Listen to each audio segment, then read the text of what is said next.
দেখতে পাচ্ছেন একটা বৃদ্ধ কাকা। কোথায় গিয়েছিলেন?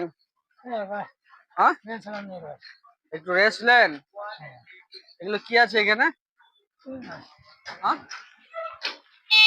দেখি দেখি একটু রেস্ট নেন। এখানে ছেড়েতে বসেন, ছেড়েতে বসেন। আসেন, আপনি দেখতে কম পান নাকি? হ্যাঁ, আচ্ছা, এখানে বসেন, কিছু খান, আসেন। আসেন না বাবা। আচ্ছা, তাহলে এইগুলোই না হোক একটা। এটা আমার তরফ থেকে কাকুকে দিচ্ছি।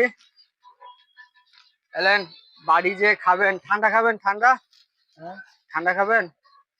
এই অবস্থায় বাইরে বেরোন না, ঠিক আছে? আপনাকে আমি ফলো করলাম, অনেক দূর থেকে হেঁটে হেঁটে আসছেন, চোখও কম দেখছেন, এদিক ওদিক রাস্তা ভুল ভুল করে দিচ্ছেন। আচ্ছা, ওইটা বাড়িতে খাবেন, আর এই পাউরুটিটা বসে বসে খান। একটা জলের বোতল দেন তো।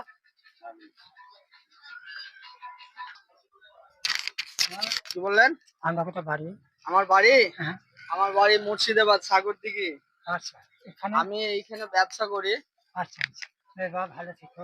ঠিক আছে, দোয়া করবেন যেন ভালো থাকে। আল্লাহ ভালো রেখে। হ্যাঁ, সে যেন ভালো থেকো, ভালো রেখে তোমাকে। হ্যাঁ, ইনশাআল্লাহ, অবশ্যই। তবে আজকে আমি দেখতে পাচ্ছেন বন্ধুরা, আজকে আমি একটু খুশিতে আছি আমার তরফ থেকে। কাকুকে এলেন, 200 টাকা নেন, ওষুধ পানি যেটা মনে লাগবে সেটা খাবেন, ঠিক আছে? ওকে, অবশ্যই বন্ধুরা একটু লাইক শেয়ার করে দিবেন।